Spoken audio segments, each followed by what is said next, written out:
রাজধানীতে ব্যাটারি চালিত রিকশার বেশিরভাগ মালিকই প্রভাবশালী। ব্যবস্থাপনায় শৃঙ্খলা ফেরাতে নীতিমালা করছে সরকার। দলীয় কোন্দলের জেরে রাজধানীর বসুন্ধরায় এনসিপির কর্মী ও বিক্ষুব্ধদের হাতাহাতি, ছাত্রদলকে অভিযুক্ত করে সার্জিসের ফেসবুক পোস্ট। সিলেট বিমানবন্দরে কার্গো টার্মিনাল উদ্বোধন শিগগিরই। প্যাকেজিং ব্যবস্থা না থাকায় পণ্য রপ্তানিতে অনিশ্চয়তা। এবং ঈদ বাজারে জমে উঠেছে দর্জি ও থান কাপড়ের দোকান। মেহেদি সহ নানা প্রসাধনীর চাহিদা বেড়েছে কয়েক গুণ। Scoop, what a shot that is. One bounce away, wasn't far from going for six. এবার ওয়ানডে থেকেও অবসরের ঘোষণা মুশফিকের। 9টি সেঞ্চুরি এবং 49টি অর্ধশত রানের ইনিংস মিস্টার ডিপেন্ডেবলের।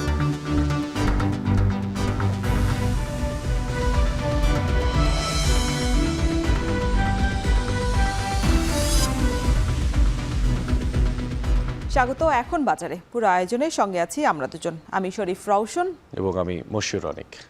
ঢাকার সড়কে যে ব্যাটারি চালিত রিকশা চলে তার ৮০% মালিক সমাজের প্রভাবশালী ব্যক্তিরা। এই ব্যবসায় যুক্ত পুলিশ, শিক্ষক থেকে শুরু করে অনেকেই।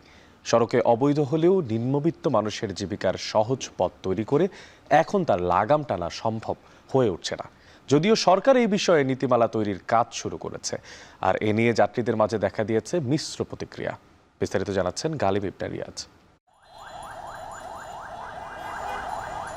বৈধ অবৈধ বলে কোনো কথা না, ঢাকার রাস্তায় ব্যাটারি চালিত রিকশার এখন রাজত্ব।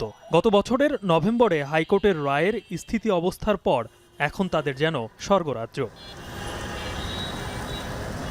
অনেকটা হুট করেই ঢাকার অলিগলি থেকে শুরু করে প্রধান সড়কেও ব্যাটারি চালিত রিকশার রাজত্বের পেছনে কি এমন আছে?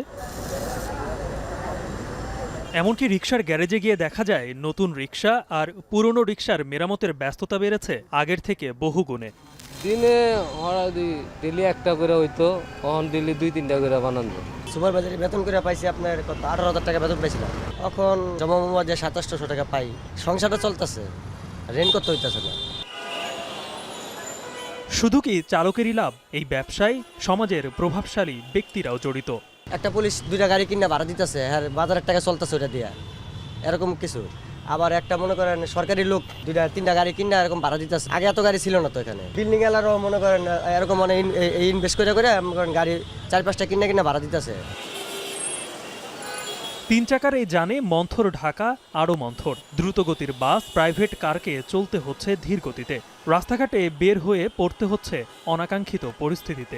উল্টে যাচ্ছ কেন? উনি বলতেছে যে আমি এখান থেকে যামু, তারপর ওরা বলতেছে যে আমি যামুই, পারলে কি করবেন? যেখানে সেখানে ব্রেক করে, হুট করে কোনো সিঙ্গেল না কিছু না, হুট করে ব্রেক, কোনো কিছু না। এতিবেলায় আমার সাথে বাইতুল মোকাররম থেকে বাইরে যেতেছে লাগিয়ে যায়, একটু লেগে আমি হার্ট ব্রেক না করলে লেগে যায়। ওরা শহরে চালার মতো নেই, চুরি করছে যে ও অটো চালায়, ডাকাতি করছে যে অটো চালায়। সিঙ্গেলের মতো ঠিক মতন দিতে পারে না, না দেখে ডাইনে ঢুকা দেয়, বামে ঢুকা দেয়।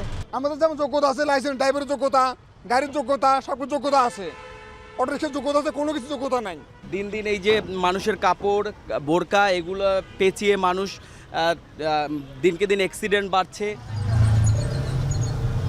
হরহামেশাই ব্যাটারি চালিত রিকশা উঠে যাচ্ছে ফ্লাইওভারে, ঘটছে দুর্ঘটনা। নিচে তো জাম, এই কারণে ঢালে নামবে, তো এই কারণে আসলাম। আমরা তো সব জায়গায় চালাতে পারছি, এই কারণে আসলাম। ব্যাটারি রিকশার লাগাম টানতে সরকার নীতিমালার সিদ্ধান্ত নিয়েছে, দেয়া হবে রেজিস্ট্রেশন। অটোরিকশা চালক মালিক যারা রয়েছেন তাদের সাথে বারবার বৈঠক করেছি এবং এই সংক্রান্তে একটা নীতিমালা প্রণয়নের কাজ চলছে।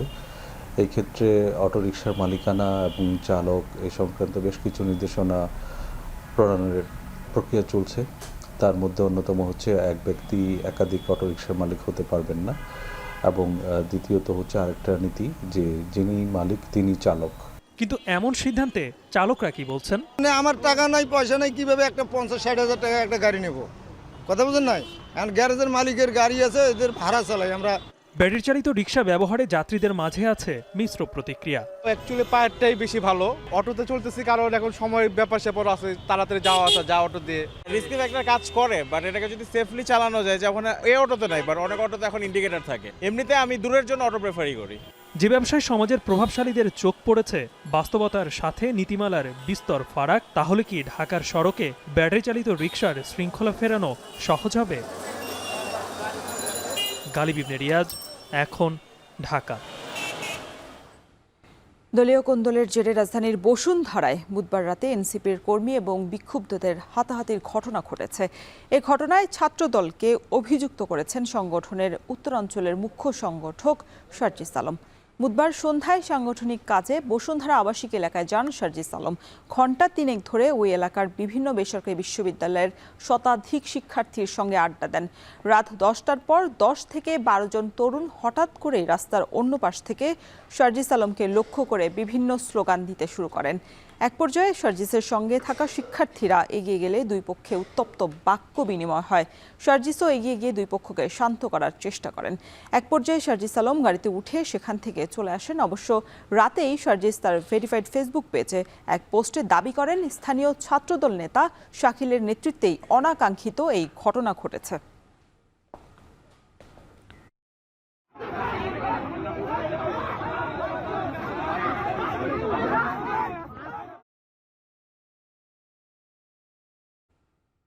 রাজধানীর গাবতলীর শাহী মসজিদ বস্তিতে অগ্নিকাণ্ডে পুড়ে গেছে শতাধিক ঘর ও দোকান। ফায়ার সার্ভিসের 8টি ইউনিট 1.5 ঘন্টার চেষ্টায় আগুন নিয়ন্ত্রণে আনে। বুধবার মধ্যরাতে আগুনের সূত্রপাত হয়। রাত 4:36 আগুন নিয়ন্ত্রণে আসে বলে জানায় ফায়ার সার্ভিস। এই ঘটনায় পুড়ে গেছে বস্তির শতাধিক ঘর, দোকান সহ 2টি দূরপাল্লার বাস। অগ্নিকাণ্ডের সঠিক কারণ জানাতে পারেনি ফায়ার সার্ভিস। কেউ হতাহত না হলেও দোকান ও বস্তিতে পুড়ে যায় বিপুল সংখ্যক মালামাল। রান্নার গ্যাস থেকে আগুন লাগতে পারে বলে জানান প্রত্যক্ষদর্শীরা।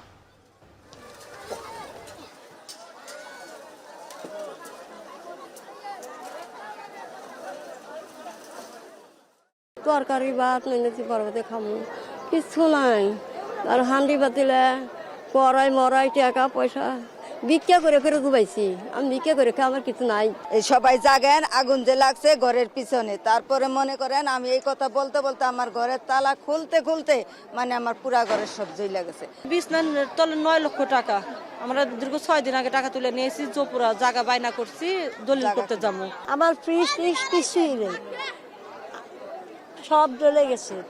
কিছু পাই আমি খুঁজিও নেই। চারিদিকে যেভাবে টিন শেড বিল্ডিং এবং উত্তর সাইডে দেখবেন বিশেষ করে বস্তিরই একটা বিশাল অংশ, এবং আমাদের লোকজন আসার পর কাজ শুরু করে এবং চারিদিক থেকে আমরা অ্যাটাক করি আগুনকে, যার ফলে আগুনটা ছড়াতে পারে না। রাজধানীতে ফুটপাত এবং রাস্তাকে ঘর বানানো মানুষের সংখ্যা একেবারেই কম নয়। তাই রমজানে ছিন্নমূল মানুষের জন্য সেহরির আয়োজন করছেন নানা ব্যক্তি এবং প্রতিষ্ঠান। গভীর রাতে রাস্তার মোড়েই চলে সেহরির আয়োজন। একসঙ্গে সেহরি করতে পেরে খুশি সবাই, বিশেষ করে শিশুরা আনন্দে মেতে ওঠে সে সময়। শহরের বিভিন্ন স্থানে এমন আয়োজন চোখে পড়েছে। আয়োজকরা বলছেন রমজান জুড়ে চলবে এই উদ্যোগ। আরও জানাচ্ছেন শাহাদাত অভ্র। আসমান যাদের কাছে ছাদ, পৃথিবীটা যাদের কাছে বাড়ি, এ শহরের ফুটপাত যাদের ঠিকানা, তাদের মধ্যরাতে খোঁজ কে রাখে?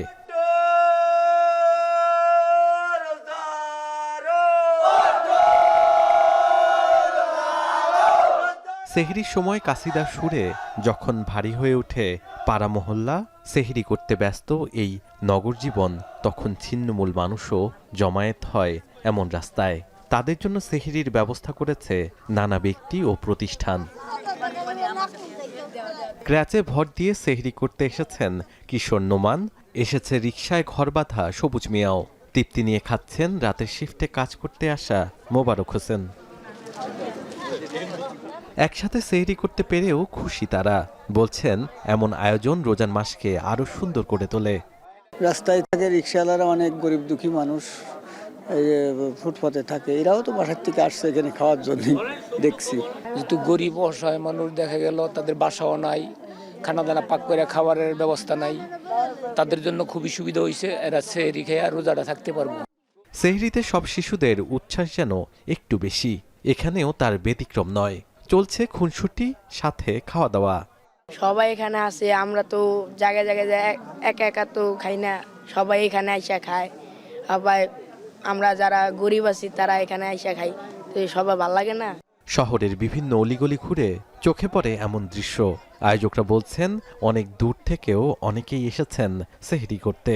মিনিমাম ৮০-৯০ জন একসাথে এক সিরিয়ালে বসে বসে খেতে পারে। তো তাদের খাওয়ার সময় যে আনন্দ, তাদের যে হাসি মুখটাই আসলে আমাদের সেলাইয়ের জন্য সবচেয়ে বড় পাওয়ার। প্রতিষ্ঠান থেকে যে এত সুন্দর একটা কাজ করছে, এটা আমরা নিজেদেরকে প্রাউডফুল মনে করি। কারণ এখানে হচ্ছে গিয়ে দেখেন, আমাদের সেলাই থেকে যারা যত বেশি প্রোডাক্ট পারচেস করবে, তাদের থেকে কিন্তু আমাদের এই সুবিধাবঞ্চিত মানুষের খাবারের অ্যারেঞ্জমেন্টটা করা। এমন উদ্যোগ যেন রোজার মাসকে আরও মহিমান্বিত করেছে, এনে দিয়েছে ধনী গরিব সবার মুখে হাসি। এখানে ছিন্নমূল মানুষের সেহরির গল্পটা যেন এমনই।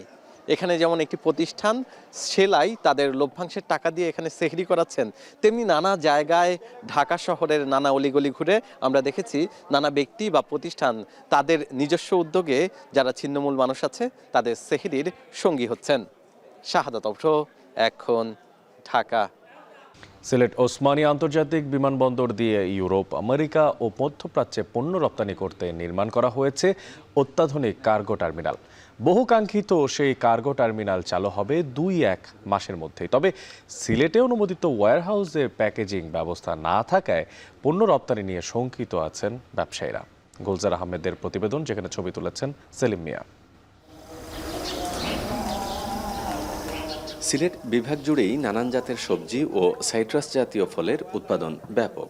স্থানীয় বাজারের পাশাপাশি এসবের চাহিদা রয়েছে বিশ্বের বিভিন্ন দেশের প্রবাসী বাঙালিদের কাছে। এছাড়া দেশীয় কুটির শিল্পের বিশাল বাজার রয়েছে ইউরোপ, আমেরিকা ও মধ্যপ্রাচ্যে।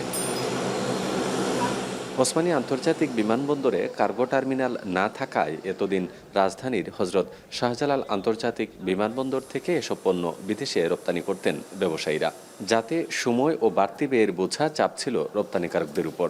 এ কারণে দীর্ঘদিন ধরেই সিলেট ওসমানী আন্তর্জাতিক বিমানবন্দরে কার্গো কমপ্লেক্স নির্মাণের দাবি জানিয়ে আসছিলেন এ অঞ্চলের ব্যবসায়ীরা। এরই প্রেক্ষিতে প্রায় ২৬ কোটি টাকা ব্যয়ে সিলেটে নির্মাণ করা হয়েছে কার্গো টার্মিনাল। প্রায় ১০০ টন পণ্য ধারণ ক্ষমতা অত্যাধুনিক কার্গো কমপ্লেক্সের কাজও প্রায় শেষ। বসানো হয়েছে এক্সক্লুসিভ ডেডিকেশন সিস্টেম স্ক্যানার মেশিনও। সব ঠিকঠাক থাকলে চলতি মাসেই এই কার্গো টার্মিনাল উদ্বোধনের কথা জানিয়েছে বিমানবন্দর কর্তৃপক্ষ। ঢাকা থেকে শুধু আমাদের সব কার্গোগুলো চায়, তো ঢাকার উপরে লোড বেশি পড়ে, চাপ বেশি পড়ে। তো আমরা যদি সিলেটের থেকে একটা শুরু করতে পারি, তাহলে আমাদের চাপ কমে যাবে এবং এই এরিয়ার যত লোড আছে আমরা পাঠাতে পারবো। প্লাস আমাদের জানেন যে আমাদের কৃষি পণ্যের ব্যাপারে একটা ইয়ে আছে, আমরা যেগুলো পাঠাতে পারছি না। এই পরিকল্পনায় আমরা এগিয়ে যাই এবং আপনারা শুনে খুশি হবেন যে আমরা অলমোস্ট শেষ পর্যায়ে আছি। এই মাসের শেষের দিকে, না হলে সামনের মাসের ফার্স্ট উইকে আমাদের অপারেশন শুরু হবে। কার্গো কমপ্লেক্স নির্মাণ করা হলেও এখনও গড়ে ওঠেনি প্যাকেজিং ব্যবস্থা। ফলে রপ্তানি নিয়ে কিছুটা সন্দিহান স্থানীয় ব্যবসায়ীরা। তারা বলছেন, প্যাকেজিং ব্যবস্থা না থাকলে সিলেট থেকে পণ্য রপ্তানি করতে সময় ও খরচের পরিমাণ বাড়বে। খাদ্যদ্রব্যের ব্যাপারে ল্যাব থাকতে হবে, পরীক্ষা করে এইটাকে কতদিন ভালো থাকবে, প্যাকেজিং সিস্টেম করা, এইগুলা যদি না থাকে, এখানে যদি প্যাকেজিং সিস্টেম চালু না করা হয়, তাহলে রপ্তানি করা কঠিন হবে। আচ্ছা, অন্য জায়গা থেকে যেমন ঢাকার যে ল্যাব আছে, ল্যাব থেকে হয়তো সিলেট আনিয়ে ওইটাকে রপ্তানি করার ব্যবস্থা করতে পারে সরকার, কিন্তু রপ্তানিকারকরা ঢাকা থেকে সিলেট পর্যন্ত যে ক্যারিং চার্জ, অতিরিক্ত ওদের উপরে যে টাকাটা পড়বে, এর ধরুন কেউ রপ্তানি করতে চাইবে না। যেহেতু ওয়্যার হাউস রেডি এবং সময় এসেছে এবং এইটার যে একটা চাহিদাও আছে, তাহলে পণ্য অন্ততপক্ষে পরিবহনটা যদি আরম্ভ করা হয়, তাহলে ওয়্যার হাউসটা অ্যাক্টিভ হবে, আমাদের ব্যবসায়ীদের কাজ করতে সুবিধা হবে এবং পাশাপাশি অনতিবিলম্বে যাতে প্যাকেজিং সিস্টেমটা যাতে চালু হয়। যদিও বিমানবন্দর কর্তৃপক্ষ বলছে, কৃষি পণ্য রপ্তানি করে ব্যবসায়ীরা যেন সুফল পান সে বিষয়ে কৃষি মন্ত্রণালয়কে উদ্যোগ নিতে হবে। প্যাকিং হাউসের বিষয়টা আসলে কৃষি মন্ত্রণালয়ের, তারা দেখছেন বিষয়টা। প্যাকিং হাউসের মাধ্যমে শুধুমাত্র কৃষি পণ্য ইউরোপিয়ান ইউনিয়ন এবং ইউকেতে পাঠানোর ক্ষেত্রে সুবিধা হবে, এছাড়া অন্য সব জায়গায় প্রেরণের কিন্তু সুবিধা আমাদের আছে। খাত সংশ্লিষ্টরা বলছেন, প্যাকেজিং হাউস তৈরি হলে সিলেট থেকে বছরে অন্তত ২৫০ কোটি টাকার কৃষি পণ্য রপ্তানি করা সম্ভব, যা এখন শূন্যের কোঠায়। গুলজার আহমেদ, এখন সিলেট। ঈদকে সামনে রেখে বরিশালে জমে উঠেছে দর্জি এবং থান কাপড়ের দোকানগুলো, বেড়েছে ক্রেতাদের ভিড়ও। সে কারণে পোশাক তৈরিতে ব্যস্ত সময় পার করছেন দর্জিরা। তবে এবার কাপড়ের দাম এবং মজুরি বেড়েছে বলে জানিয়েছেন ক্রেতারা। ঈদ বাজার নিয়ে মাহমুদুন নবীর ক্যামেরায় বিস্তারিত জানাচ্ছেন ফেরদৌস সোহাগ। বরিশালে এখন জমজমাট দর্জি দোকান। সেলাই মেশিনের শব্দ আর কাটাকাটির ব্যস্ততায় দর্জিরা কেউ কাপড় কাটছেন, কেউ সেলাই করছেন, আবার কেউ দিচ্ছেন সুতোয় কারুকাজ। শবে বরাতের পর থেকেই নগরীতে ধীরে ধীরে বাড়তে থাকে পোশাক তৈরির চাপ। ঈদ উপলক্ষে দর্জির দোকানগুলো ২০ থেকে ২২ রমজান পর্যন্ত অর্ডার নেবে বলে জানালেন মালিকরা। লেহেঙ্গা সেট, স্কার্ট সেট, তারপর বাচ্চাদের ফ্রক, কুচি ফ্রক, এইসব বিভিন্ন সব কিছুই মিলেই জিলেইয়া ভালো। গতবার তো কম ছিল, এবার একটু বেশি। এখন এবার তো প্রথম শবে বরাত থেকে আপনার কাজটা শুরু হয়েছে আমাদের। সকাল থেকে রাত পর্যন্ত চলা এই ব্যস্ততার সঙ্গে তাল মিলিয়ে জমে উঠেছে থান কাপড়ের বাজারও। বরিশালের কাঠপট্টি ও চকবাজার এলাকায় এখন ভিড় বেশি নারী ক্রেতাদের। দোকানিরা বলছেন, দেশি বিদেশি নানা ধরনের কাপড় থাকলেও বিদেশি কাপড়ের দাম এবার বেশি বলে জানান ক্রেতারা। গেছে বছর যেটা ৩০০ টাকা নিচে গছ, ওইটা আজকে ৪০০ টাকা করে। দোকানিরা বলতেছে তারা কিনতেছে বেশি দামে, এখন আমাদের কাছ থেকে তো একটু বেশি নিবেই। ৩০-৪০ টাকা এরকম গজপতির দাম বেশি সব কিছুরই। থরে থরে সাজানো নানা রং ও ডিজাইনের কাপড়, সুতি, বিনে সুতি, ছাপা, একরঙা, কাতান, সিল্ক, জর্জেট সহ রয়েছে বিভিন্ন ধরনের কাপড়। ভারত থেকে কাপড় না আসায় চীন থেকে আমদানি করা কাপড় এবার বেশি দেখা যাচ্ছে। ফলে কিছু কিছু কাপড়ের দাম ২০ থেকে ১৫০ টাকা পর্যন্ত বেড়েছে। গতবার ছিল শুধু নেটের মধ্যে, এবার আসছে আপনার অর্গানজা আসছে, টিস্যু আসছে, ভালো মানের আমদানি জর্জেট আসছে। ডলারের দাম যেহেতু এবার অনেক বৃদ্ধি, সেই জন্য মালের দাম কিছুটা বৃদ্ধি পেয়েছে, কিন্তু তুলনামূলক অতটা না। ইন্ডিয়ান মাল তো এখন একটু কম ঢোকে, যার জন্য দামটা একটু বেশি। অনেক বেশি তা না, কিছুটা বেশি। গত ঈদের চেয়ে এবার ব্যবসা বাণিজ্যের পরিস্থিতি ভালো বলে জানান বরিশাল চেম্বার অব কমার্সের সভাপতি। এবার জিনিসপত্র স্বাচ্ছন্দ্যে মানুষ ক্রয় করতে পারতেছে। তখন তো একটা রাজনৈতিক অস্থিরতা ছিল, এইবার সেই রকম রাজনৈতিক অস্থিরতা নাই। আইন শৃঙ্খলা মোটামুটি জনগণের পক্ষে। যদি সরকার সহযোগিতা করে, প্রশাসন সহযোগিতা করে, তাহলে ব্যবসায়ীরা স্বাচ্ছন্দ্যে ব্যবসা বাণিজ্য করতে পারবে। বরিশালে ২ শতাধিক থান কাপড়ের দোকান ও ৪ শতাধিক দর্জির দোকানে কাজ করেন প্রায় ৬,০০০ শ্রমিক। ফিরদাউস সোহাগ, এখন, বরিশাল। ঈদ উপলক্ষে টাঙ্গাইলে দিন দিন বাড়ছে দেশীয় প্রসাধনীর বাজার। এই সময় মেহেদি সহ নানা প্রসাধনীর চাহিদা বেড়েছে কয়েক গুণ। আর ক্রেতারা বলছেন, আবহাওয়ার সঙ্গে সামঞ্জস্য রেখে দেশীয় বিভিন্ন ব্র্যান্ডের প্রসাধনী কিনছেন তারা। উল্টো দিকে ব্যবসায়ীরা বলছেন, ঈদে প্রসাধনী থেকে জেলার ব্যবসা হবে প্রায় ১২ কোটি টাকার। কাউসার আহমেদের তথ্য, ছবিতে দেখবেন বিস্তারিত। ঈদে কেবল নতুন পোশাক নয়, ২ হাত মেহেদিতে রাঙিয়ে নিতে বিশেষ উৎসব হিসেবে ধরা দেয় নারীদের কাছে। সঙ্গে পছন্দের প্রসাধনীর ব্যবহার আর উপটানে নিজেকে নতুন করে সাজিয়ে নেওয়া তো আছেই। প্রকৃতি আর পরিবেশের কারণে গরমে ভারী মেকআপ অস্বস্তির কারণ হতে পারে, তাই এবারে হালকা ও সতেজ সাজসজ্জা বেছে নিতে চাইছেন তরুণীরা। ঈদ উপলক্ষে কালার কসমেটিক্স আর স্কিন কেয়ারের প্রোডাক্টগুলো বেশি যায়।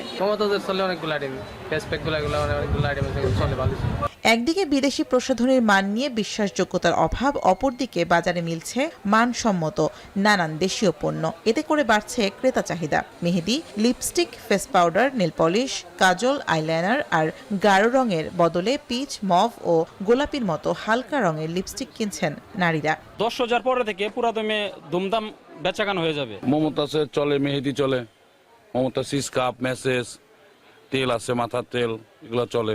ব্যবসায়ীরা বলছেন, গত বছরের তুলনায় এবারে প্রসাধনীর দাম কিছুটা বাড়তি। আর রমজানের শুরুর দিকে হওয়ায় ক্রেতাদের ভিড়ও কিছুটা কম। তবে রমজানের শেষের দিকে ক্রেতাদের ভিড় আরও বাড়বে বলছেন তারা। আর ব্যবসায়ী নেতারা বলছেন, আসন্ন ঈদে জেলায় প্রসাধনী বিক্রি হবে ১২ কোটি টাকার। টাঙ্গাইলে অন্তত ৬ থেকে ৭০০ দোকান রয়েছে কসমেটিক্সে। তো ব্যবসায়ীদের আশাবাদ এবার যে তারা অন্তত ১০ থেকে ১২ কোটি টাকার বিক্রি হবে বলে মনে করছেন। গত বছর ঈদে টাঙ্গাইলে ৭ কোটি টাকার প্রসাধনীর বিক্রি হয়েছিল। এখন টাঙ্গাইল। পঞ্চগড়ে জেলা পরিষদ মার্কেটের দোকান বরাদ্দ নিয়ে চলছে ভাড়া বাণিজ্য। নিয়মনীতির তোয়াক্কা না করে অনেকেই দখলে রেখেছেন একাধিক দোকান, যেখানে ২ দশক ধরে দোকান প্রতি ভাড়া রয়েছে সর্বোচ্চ ৮৫৫ টাকা। অথচ লিজ নেয়া মালিকরা দোকান থেকে প্রতি মাসে ২২,০০০ টাকা পর্যন্ত ভাড়া তুলছেন। এতে বড় অঙ্কের রাজস্ব হারাচ্ছে জেলা পরিষদ। আরও জানাচ্ছেন লুৎফর রহমান। 2004 সালে পঞ্চগড় জেলা শহরে নির্মাণ করা হয় জেলা পরিষদ মার্কেট। মার্কেটের মোট দোকান ছিল 75টি। তখন স্থানীয় প্রভাবশালীরা দোকানগুলো লিজ দিয়ে অন্য ব্যক্তিদের ভাড়া দিয়েছেন। দোকানের অবস্থান অনুযায়ী জেলা পরিষদের নির্ধারিত ভাড়া মাত্র 684 টাকা থেকে সর্বোচ্চ 855 টাকা। কিন্তু লিজ নেয়া দোকান মালিকরা 2 থেকে 5 লাখ টাকা পর্যন্ত জামানত নিয়েছেন। এমনকি প্রতি মাসে ভাড়া আদায় করছেন সর্বোচ্চ 22,000 টাকা পর্যন্ত। নিয়ম বহির্ভূতভাবে হাত বদল করে ভাড়া বাণিজ্য চলছে 21 বছর ধরে। শুরু থেকেই স্থানীয় প্রভাবশালীদের প্রভাবে ভাড়া বৃদ্ধি করা হয়নি। অথচ ভাড়া নেওয়া দোকানদারদের অনেকেই জানেন না দোকানের মূল ভাড়া কত। আমরা তো সরকারি ভাড়া জানি না, আমরা যে মালিকের কাছ থেকে ভাড়া নিচ্ছি আমরা ওই মালিককে ভাড়া দিই। 2 বছরের জন্য ডিড করে নিচ্ছি এটা। মাসিক প্রতি মাসের 5 তারিখে আমাদের এটা দিতে হয়, ভাড়াটা 6,000 টাকা গুনে দিতে হয়। আমার দোকানে জামানত দেওয়া আছে 5 লক্ষ টাকা। আপনার দোকানে ভাড়া বর্তমানে আমি 22,000 টাকা দিই। এমন অনিয়মের ফলে স্থানীয়দের মাঝে সৃষ্টি হয়েছে ক্ষোভের। যারা বর্তমানে দোকান ভাড়া নিয়েছেন তাদের অনুকূলেই নতুনভাবে দোকান লিজ দেওয়ার দাবি তাদের। সেই সাথে বাজারের অন্যান্য দোকানের সাথে সামঞ্জস্য রেখে ভাড়া মূল্যায়ন চান তারা। তবে অভিযোগ অস্বীকার করেছেন দোকান মালিকরা। যে লিজ নিচ্ছে কেউ এখানে দোকান করে না, সবাই দোকান 1 হাত হইতে 2 হাত 2 হাত থেকে 3 হাত এরকম হইতে হইতে এই ভাড়াগুলা হয়ে যাচ্ছে আপনার 8,000 8,500 10,000 এরকম ভাড়া পাচ্ছে। অগ্রিম ভাড়া লেথে দিচ্ছে, জামানত বেশি লেথে দিচ্ছে। প্রত্যেকটা মানুষের একটা মুনাফা, এক দোকান কাছে 15 লক্ষ 20 লক্ষ 10 লক্ষ নিচে কারো কাছে লেনি। প্রতিযোগিতামূলক দরপত্রের মাধ্যমে কিন্তু 2005 সাল থেকে শুরু করে 2013 সাল পর্যন্ত বিভিন্ন সময়ে এই দরপত্র আহ্বান করা হয় এবং প্রতিযোগিতামূলক দরপত্রের মাধ্যমে এই দোকানগুলো বিভিন্ন জন বরাদ্দ গ্রহণ করে থাকেন। সম্প্রতি জেলা পরিষদের প্রশাসকের কঠোর পদক্ষেপে প্রায় 18 লাখ টাকার বকেয়া ভাড়া উঠে আসে। দোকানের নতুন ভাড়া ঠিক করতে গঠন করা হয়েছে কমিটি। জেলা পরিষদের দোকান থেকে দ্রুত ভালো আয়ের আশা তাদের। আমরা যাদেরকে লিজ দিয়েছি তারাই প্রকৃতপক্ষে লিজে আছেন কিনা বা এখানে মধ্যস্বত্বভোগী আছেন কিনা, আমাদের এই কমিটি 1 সপ্তাহের মধ্যে আমাদেরকে প্রতিবেদন দেবে। এই প্রতিবেদন পেলে পরে প্রতিবেদন আলোকে আমরা নতুন করে ভাড়া নির্ধারণ করি। আমরা প্রকৃত অর্থে যারা এখানে বন্ধকলে আছেন বা এখানে পরিচালনা করছেন তাদেরকে আমরা লিজ দেওয়ার ব্যবস্থা করব। গত 2 দশকে অব্যবস্থাপনা আর দায়িত্বহীনতায় জেলা পরিষদ মার্কেট থেকে অন্তত 20 কোটি টাকার আয় বঞ্চিত হয়েছে জেলা পরিষদ। লুৎফর রহমান, এখন পঞ্চগড়। বাজারে মাছের সরবরাহ ও দাম দুই কমেছে। এদিকে গরু ও খাসির মাংসের দর আগের মতো হলেও বেড়েছে সব ধরনের মুরগির মাংসের দর। এ নিয়ে আরও জানাতে মাগুরা পুরাতন বাজার মাছের আড়ত থেকে যুক্ত হচ্ছেন বিশ্বজিৎ বাপি ও চুয়াডাঙ্গার মাংসের বাজার থেকে যুক্ত হচ্ছেন অনিক চক্রবর্তী। তবে শুরুতে বাপি আপনার কাছে চলে যেতে চাই, জানাবে যে মাছের সরবরাহ কমার কারণ কি আর মাছের দাম কতটা কমেছে?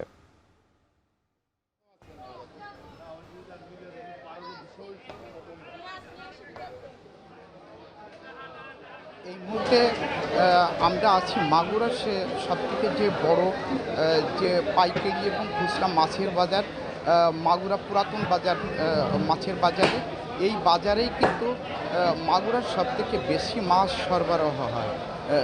তো এখানে আমরা আসছি এবং যে এখানে যে ব্যবসায়ীদের সঙ্গে কথা বলেছি তারা যেটি জানিয়েছে যে মাছের সরবরাহ কম থাকা এবং চাহিদা কম থাকায় মাছের দাম কিন্তু কেজি প্রতি গত 1 সপ্তাহের ব্যবধানে 20 থেকে শুরু করে কিন্তু 150 টাকা করে কমতে শুরু করেছে। আর আমরা যদি দেশি মাছের কথা বলি, মাগুরায় যে দেশি মাছ, মাগুরার দেশি মাছটা কিন্তু মূলত মাগুরায় যে এখানে যে নদী এবং যে বিল আছে, এই বিল থেকেই কিন্তু মাগুরায় যে দেশি মাছ, এই মাছগুলো কিন্তু সরবরাহ হয়। দেশি মাছের কথা বলতে যেখানে পুঁটি মাছ গত সপ্তাহে যেটি ছিল 400 থেকে 450 টাকা কেজি, সেটা কিন্তু আজকে এটা 300 থেকে 350 টাকায় নেমে এসেছে। তাছাড়া ট্যাংরা মাছ, শিং মাছ, কই মাছ এবং মাগুর মাছ প্রত্যেকটা মাছেই কিন্তু 50 থেকে শুরু করে 150 টাকা কিন্তু এই মাছগুলো দাম কমেছে। আর চাষের মাছ, বিশেষ করে চাষের মাছগুলো খুলনার পাইকগাছা, সাতক্ষীরা এবং নড়াইল থেকে কিন্তু মাগুরায় চাষের মাছগুলো কিন্তু আসে। তো চাষের মাছ যেটা আছে সেটাও কিন্তু 20 থেকে শুরু করে 80 টাকা কিন্তু এই মাছের দাম কিন্তু কমতে শুরু করেছে। তো মাছের দাম কমা যে বিষয়ে এখানে যে ব্যবসায়ী, মাছ ব্যবসায়ীরা তারা যেটা জানিয়েছে যে মূলতই যে রমজানের কারণে কিন্তু মাছের চাহিদা বা ক্রেতা কিন্তু মাছ নিতে, তো মাগুরার যে বাজার থেকে, মাছের বাজার থেকে এই ছিল সর্বশেষ। বিশ্বজিৎ বাপি, এখন মাগুরা। বিশ্বজিৎ বাপি যুক্ত ছিলেন মাগুরা থেকে। এবার চলে যেতে চাই চুয়াডাঙ্গায়, সেখানে আছেন সহকর্মী অনিক চক্রবর্তী। চক্রবর্তী, আপনার থেকে জানতে চাই যে মুরগির মাংসের দাম বাড়ার পেছনের কারণ কি বলছেন ব্যবসায়ীরা, আর সরবরাহই বা কেমন দেখতে পাচ্ছেন?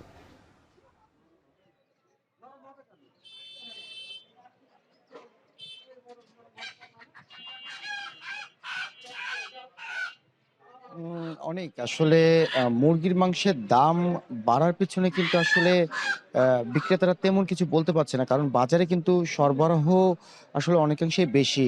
রমজান পড়েছে বিদায় সরবরাহ কম এমনটা কিন্তু নয়। গত সপ্তাহের বা রমজানের শুরুর যদি সপ্তাহগুলো বলি, যে তখন কিন্তু এই বাজারে ব্রয়লার মুরগির কেজি ছিল 170 থেকে 180 টাকা। রমজানের পর থেকে, অর্থাৎ রমজান শুরুর পরদিন থেকেই হঠাৎ করেই সেই ব্রয়লার মুরগির কেজি হয়ে যায় 200 টাকা কেজি। এছাড়া যে দেশি মুরগি আছে, সেই দেশি মুরগিও কিন্তু 520 থেকে 530 টাকা কেজি দরে আসলে বিক্রি করছে। সাধারণ ক্রেতারা বলছে যে রমজানের শুরুর পরপরই আসলে যারা ব্যবসায়ী আছে তাদের একটি পক্ষ কিন্তু আসলে হঠাৎ করেই এই মুরগিগুলোর দাম আসলে বাড়িয়ে দিয়েছে কেজি প্রতি 20 টাকা 25 টাকা কেজি প্রতি। এছাড়া এই যে বড় বাজার আছে, এই বড় বাজার ছাড়াও অন্যান্য বাজার যেমন ভালাইপুর বাজার, ডিঙ্গিদহ বাজার বা বাইরের যে বাজারগুলো আছে, সেখানে কিন্তু আমরা দেখেছি যে ব্রয়লার মুরগি 180 টাকা 175 টাকা কেজিতেও আসলে বিক্রি হচ্ছে। সেখানে দেশি মুরগি আমরা দেখেছি যে 500 টাকা বা 490 টাকা কেজি দরেও আসলে দেশি মুরগি বিক্রি হচ্ছে। পাশাপাশি একটা বিষয় জানিয়ে রাখি যে খাসির মাংসের যে দাম, খাসির মাংস কিন্তু অন্যান্য দিনের তো অন্যান্য সপ্তাহের মতোই আজকেও 1000 থেকে মানভেদে 1050 টাকা কেজি দরে বিক্রি হচ্ছে। পাশাপাশি গরুর মাংস 750 টাকা কেজি দরে বিক্রি হচ্ছে এই বাজারে। গরুর মাংস কিন্তু অন্যান্য বাজারে আবার 700 থেকে 720 টাকা কেজি দরেও আসলে বিক্রি হচ্ছে। তো সব মিলিয়ে কিন্তু যারা ক্রেতা আছে তারা কিন্তু আসলে এক প্রকার দুর্ভোগেই আছে। রমজানের পরপরই তারা দাবি করছে যে মাঠ পর্যায়ে, বাজার পর্যায়ে যারা ভোক্তা অধিকার সংরক্ষণের কর্মকর্তারা আছে, যারা এই বাজার তদারকি করে, তারা যেন একটু শক্ত অবস্থানে যায় এবং নিয়মিতভাবে এই বাজার তদারকি যদি করে, তাহলে কিন্তু আসলে মাংসের দাম কিছুটা আসলে নিয়ন্ত্রণে আসে। তো আসলে মাংসের বাজার পরিস্থিতি নিয়ে চুয়াডাঙ্গা থেকে আমার কাছে অনেক, এই ছিল সবশেষ। মেহেরপুরের বিস্তীর্ণ মাঠ জুড়ে গমের আবাদ হয়েছে। বাজারে ভালো দাম পাওয়ায় গম আবাদে ঝুঁকেছেন কৃষকরা। হুইট ব্লাস্ট রোগ প্রতিরোধে চাষ করেছেন বাড়ি 32 এবং বাড়ি 33 জাতের গম। বিস্তারিত দেখুন মুজাহিদ আল মুন্নার প্রতিবেদনে। মেহেরপুরের মাঠে মাঠে দোল খাচ্ছে গমের সোনালি শীষ। অনুকূল আবহাওয়ায় এবছর ফলনও হয়েছে ভালো। তবে কৃষকের মনে ভর করেছে গমের ব্লাস্ট রোগ আতঙ্ক। কারণ টানা 5 বছর গমের এই রোগে লোকসান গুনতে হয়েছে। তাই হুইট ব্লাস্ট রোগ প্রতিরোধী বাড়ি 30 ও বাড়ি 33 জাতের গম আবাদ করেছেন তারা, যা ঘিরে স্বপ্ন দেখছে কৃষক। বিঘাপতি 15 মনের বেশি উৎপাদনের আশা। বৃষ্টি হলে গমের ক্ষতি, আর বৃষ্টি যদি না হয় তাহলে আমাদের ভালো। বিঘা প্রতি আপনার 20 মন ফলন হয়, আর যদি আবহাওয়া খারাপ হয় তাহলে দেখায় যে 10 মন 5 মনও হয়। ঠিক আছে, তো বর্তমান যে অবস্থা দেখছি বা মাঠের, এখন খুবই ভালো। বাড়ি 32-33 গম আমরা আবাদ করছি, গমটা ভালোই আছে। এখন আমরা খুব টেনশনে থাকি এই রোগটার জন্য, বুঝছেন। এই রোগটা যদি থেকে আমরা মুক্ত পাই তাহলে আমরা ভালো থাকবো। এবছরে গমের পরিস্থিতিটা ভালোই আছে, তারপর আল্লাহ আগামী যদি না দেয় তো ভালোই ফলন হওয়ার কথা আছে। কৃষি বিভাগ বলছে চলতি মৌসুমে গম আবাদের লক্ষ্যমাত্রা 13,030 হেক্টর হলেও আবাদ হয়েছে লক্ষ্যমাত্রার চেয়ে 35 হেক্টর বেশি জমিতে। প্রিকশন হিসাবে আমরা এই পরামর্শটা দিয়ে যাচ্ছি, যদি এরকম যদি মনে হয় তারা যেন বেবিস্টিন আছে বা এই ধরনের যে ফাঙ্গিসাইডগুলো আছে তার জন্য যে কোনো একটা প্রিকশন হিসাবে অগ্রিম একটা স্প্রে করে, তাহলে এই রোগটা হবে না এবং তারা কাঙ্ক্ষিত মাত্রায় ফলন পাবে বলে আমি মনে করি। হেক্টর প্রতি 6.21 টন হিসেবে চলতি মৌসুমে জেলায় গম আবাদের লক্ষ্যমাত্রা ধরা হয়েছে 81,173 টন, যার আনুমানিক বাজার মূল্য প্রায় 400 কোটি 19 লাখ টাকা। এখন মেহেরপুর। ভূমি অফিসের জটিলতায় হিলিতে কমেছে জমি বেচাকেনা, আর এতে করে চরম বিপাকে পড়েছেন জমির মালিক ও দলিল লেখকরা। তবে ভূমি অফিসের জটিলতাকে অস্বীকার করে কাজ সঠিক নিয়মেই চলছে বলে দাবি করছে উপজেলা ভূমি অফিস। সহকর্মী সোহেল রানার পাঠানো তথ্য চিত্রে দেখবেন বিস্তারিত। দিনাজপুরের সীমান্তবর্তী হাকিমপুর উপজেলায় জমির নামজারি, খাজনা ও খারিজে বেড়েছে ভোগান্তি। দীর্ঘদিন ধরে উপজেলার সব কয়টি ভূমি অফিসে ধর্ণা দিয়েও সমস্যার সমাধান না পাওয়ায় জমি বিক্রি করতে পারছেন না ভুক্তভোগীরা। প্রয়োজন সত্ত্বেও জমি বিক্রি করতে না পারায় বিপাকে পড়তে হচ্ছে অনেক পরিবারকে। খাজনা দিতে গেলে মানে এক খতিয়ানে যতগুলো জমি আছে সবগুলা খাজনা কাটে নিচ্ছে। চেক পাচ্ছি না, খাজনা দিতে পারতেছি না, খাজনা দিতে আংটি নিচ্ছে না, গোড়ারায় নিচ্ছে। 4 থেকে 5 মাস অফিস আদালত ঘুরতে ঘুরতে হয়রানির শিকার। ইউনিয়ন মহোদয় সমস্ত দপ্তরগুলো দেখে, আমাদের স্টিল মহোদয় না থাকার কারণে আমাদের এই ভোগান্তিটা। ভূমি অফিসের জটিলতার কারণে জমির মালিকেরা খাজনা খারিজের ভোগান্তিতে পড়ায় কমেছে দলিল সম্পাদনের সংখ্যাও, যার প্রভাবে কমেছে রাজস্ব আয়। উপজেলার দলিল লেখকদের আয়ও পড়েছে ভাটা। অনেকেই দিন শেষে ঘরে ফিরছেন শূন্য হাতে।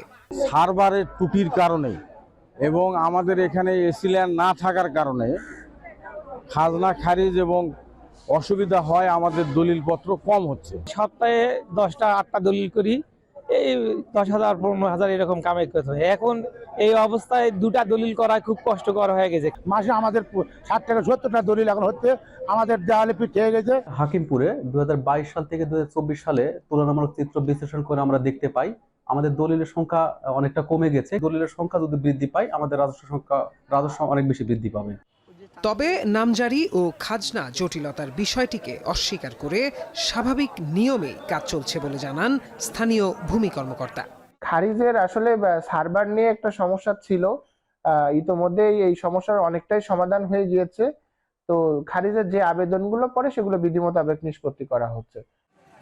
হাকিমপুর উপজেলায় 2023 সালে 2018টি দলিল হলেও 2024 সালে তা কমে দাঁড়িয়েছে 1100টিতে। এখন হিলি। এবার দেশের বাইরের খবর। আগামী 2 এপ্রিল থেকে ভারতীয় পণ্যের ওপর শুল্ক আরোপের ঘোষণা দিয়েছেন মার্কিন প্রেসিডেন্ট ডোনাল্ড ট্রাম্প। মার্কিন কংগ্রেসের যৌথ অধিবেশনে দেয়া ভাষণে ট্রাম্প অভিযোগ করেন, গেল কয়েক দশক ধরে ওয়াশিংটনের ওপর অন্যায্যভাবে শুল্ক চাপিয়ে দিচ্ছে নয়াদিল্লি। দ্য ইকোনমিক টাইমস বলছে, ট্রাম্পের শুল্ক নীতি কার্যকর হলে বছরে ভারতের আর্থিক ক্ষতির পরিমাণ 700 কোটি রুপি ছাড়াতে পারে। আরও জানাচ্ছেন সতীর্থ কর্মকার।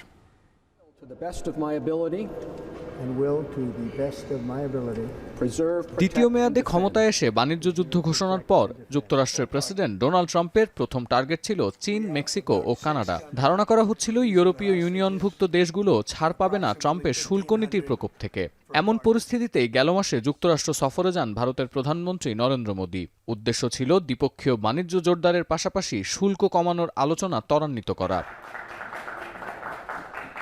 যদিও ট্রাম্পের মন গলাতে পারেননি মোদি। এবার কংগ্রেসে দেয়া ভাষণে ভারতীয় পণ্যে শুল্ক আরোপের ঘোষণা দিয়েছেন ডোনাল্ড ট্রাম্প। অভিযোগ করেন, যুক্তরাষ্ট্র থেকে আমদানি করা গাড়ির ওপর ভারত 100%-এরও বেশি শুল্ক চাপিয়ে দিচ্ছে। ট্রাম্প আরও বলেন, শুধু ভারত নয়, ইউরোপীয় ইউনিয়ন, চীন, ব্রাজিল, মেক্সিকো ও কানাডার মতো এমন অনেক দেশ আছে যারা যুক্তরাষ্ট্রের ওপর অন্যায্য শুল্ক আরোপ করে আসছে।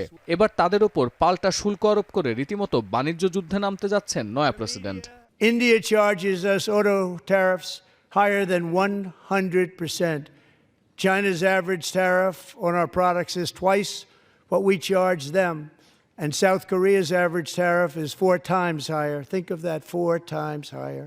ইন্ডিয়ান এক্সপ্রেসের প্রতিবেদন বলছে, কংগ্রেসের ভাষণ থেকে এটি স্পষ্ট, যুক্তরাষ্ট্রের পণ্যের ওপর একটি দেশ যে পরিমাণ শুল্ক আরোপ করবে ওই দেশ থেকে একই পরিমাণ শুল্ক আদায় করে ছাড়বেন ট্রাম্প, এবং এ তালিকার শুরুতেই আছে ভারত, চীন ও ইউরোপীয় ইউনিয়নভুক্ত দেশ।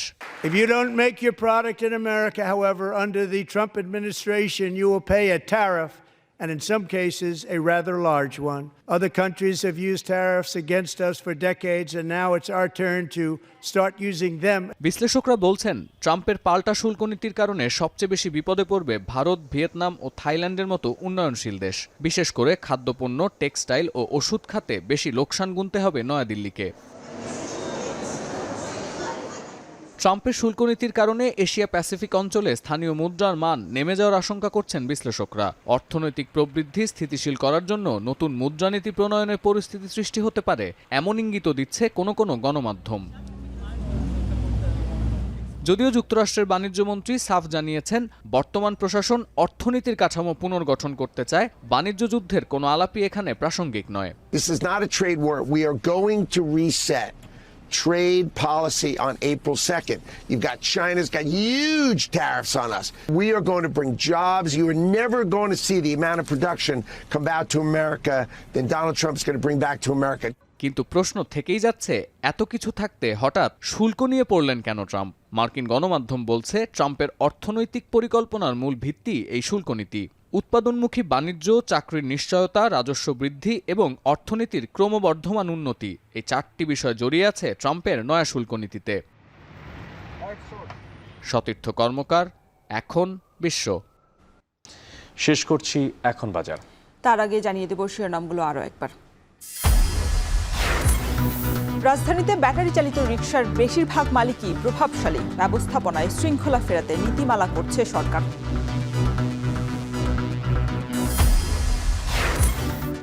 দলীয় কোন্দলের জেরে রাজধানীর বসুন্ধরায় এনসিপির কর্মী ও বিক্ষুব্ধদের হাতাহাতি, ছাত্রদলকে অভিযুক্ত করে সার্জিসের ফেসবুক পোস্ট।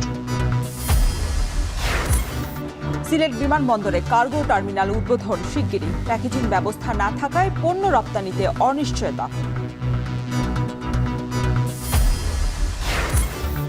ঈদ বাজারে জমে উঠেছে দর্জি ও থান কাপড়ের দোকান, মেহেদি সহ নানা প্রসাধনীর চাহিদা বেড়েছে কয়েক গুণ।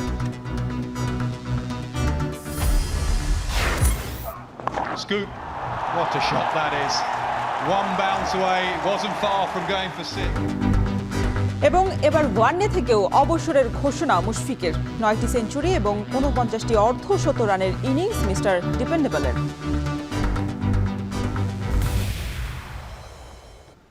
এই ছিল এখন বাজারের আয়োজনে। এখন টেলিভিশন ওয়েবসাইটে দেখতে ভিজিট করুন www.ekhon.tv। এছাড়া এখন টেলিভিশন ফেসবুকে দেখতে ভিজিট করুন facebook.com/tv.ekhon। এছাড়া ইউটিউবে এখন টেলিভিশন দেখতে ভিজিট করতে হবে youtube.com/c/ekhon tv।